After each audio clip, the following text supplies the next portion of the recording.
Si vous voulez, amis, être juste, et ne point détourner l'oreille des ordonnances du Seigneur, pour que lui-même ne détourne pas la sienne de vos prières, il faut non seulement que vous méprisiez le monde présent, mais encore que vous renonciez en votre chair à tout ce qui empêche votre esprit de s'élever vers Dieu.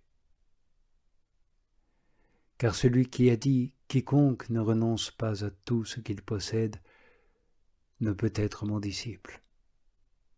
Et encore, si tu veux être parfait, va, vends tout ce que tu as et donne-le aux pauvres, puis reviens te mettre à ma suite.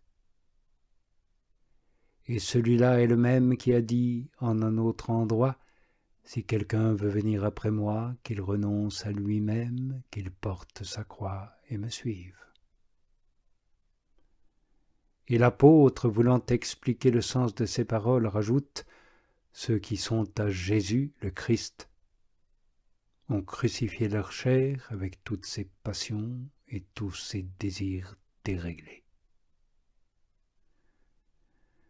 La prière, symbolisée par l'encens qu'offrent les mages et que l'on rend à Dieu, doit donc avoir deux ailes, le mépris du monde et le renoncement de la chair. Et avec elle, il n'est pas douteux qu'elle puisse pénétrer les cieux et s'élever en présence de Dieu comme la fumée de l'encens. Et pour que notre offrande soit agréable et que notre prière mérite d'être accueillie, il faut qu'à l'or et à l'encens qu'ont offert les mages s'ajoute encore la myrrhe. Car bien qu'elle soit amère, elle n'en est pas moins fort utile. Elle conserve le corps qui est mort à cause du péché et l'empêche de tomber en pourriture en tombant dans le vice. Qu'il suffise donc de ce peu de mots pour nous engager à imiter les offrandes des mages. Mais comme nous avons parlé de manifestation, il est bien que nous recherchions qui se manifeste à nous en cette fête de l'Épiphanie. L'apôtre se charge de nous l'apprendre en nous disant ce qui a paru, c'est la bonté et l'humanité du Sauveur notre Dieu. Et en effet, nous avons entendu l'évangéliste nous dire que, étant entrés dans la maison, les mages y trouvèrent l'enfant avec Marie, sa mère. Or, dans ce corps d'enfant qu'une mère réchauffait contre son sein virginal, qui apparaît, sinon la vérité de la chair qu'il a prise? Dans la seconde manifestation, ne vous semble-t-il point qu'il est manifestement proclamé Fils de Dieu de la bouche même de son Père? Je parle de la manifestation lors de son baptême. En effet, les cieux s'entr'ouvrirent au-dessus de sa tête, le Saint-Esprit en descendit sur lui sous la forme corporelle d'une colombe, et en même temps la voix du Père fit entendre ces paroles, « Celui-ci est mon Fils bien-aimé, en qui j'ai mis tout mon amour. » Certes, il est assez manifeste après cela, il est assez évident, assez indubitable que le Fils de Dieu ne peut être que Dieu lui-même. Personne en effet ne révoque en doute que les enfants des hommes soient des hommes aussi, ni que les petits des animaux soient de la même espèce que ceux dont ils sont nés.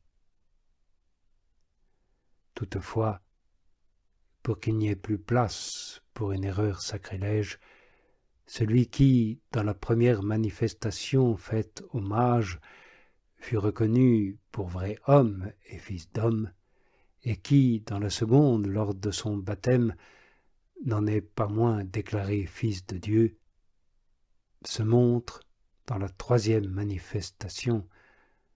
Je veux parler du miracle des noces de Cana, vrai Dieu et véritable auteur de la nature qu'il change à son gré.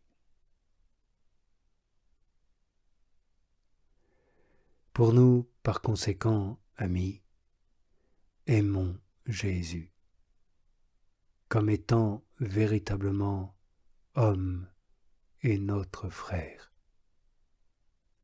Honorons Jésus comme étant véritablement Dieu, Fils de Dieu, et adorons-le comme Dieu. Enfin, croyons avec une entière sécurité en lui. Confions-nous à lui avec la même sécurité, amis, car le pouvoir de nous sauver ne lui manque point, puisqu'il est vraiment Dieu et Fils de Dieu. Non plus que la bonne volonté, attendu qu'il est, comme l'un de nous, un homme véritable et Fils de l'homme. Comment pourrait-il se montrer inexorable à notre égard quand il s'est fait pour nous, semblable à nous et sujet à la douleur? Si vous désirez maintenant que je vous dise sur ces trois manifestations quelques mots qui aient rapport à la pratique, je vous prie de remarquer avant tout que le Christ se montre enfant avec une Vierge pour mère, afin de nous apprendre à rechercher par-dessus tout la simplicité et l'humilité. La simplicité est en effet le partage de l'enfance, de même que l'humilité l'apanage des âmes pures. Par conséquent, nous tous, qui que nous soyons, il est deux vertus surtout que nous devons demander et recevoir dès le principe même de notre conversion. C'est une humble simplicité et une gravité pleine d'humilité. Ensuite, dans la seconde manifestation, le Sauveur vient aux eaux du baptême, non pour être purifié, il n'en a pas besoin, mais plutôt pour recevoir le témoignage de son Père. Tout cela représente les larmes de la dévotion, dans lesquelles on recherche bien moins à obtenir le pardon de ses fautes qu'à complaire à Dieu le Père, lorsque l'esprit des enfants d'adoption descend sur nous pour rendre témoignage à notre propre esprit que nous sommes bel et bien enfants de Dieu, en sorte qu'il nous semble entendre du haut du ciel une voix douce comme le miel qui nous assure que Dieu le Père se complaît véritablement en nous lorsque Jésus y est roi.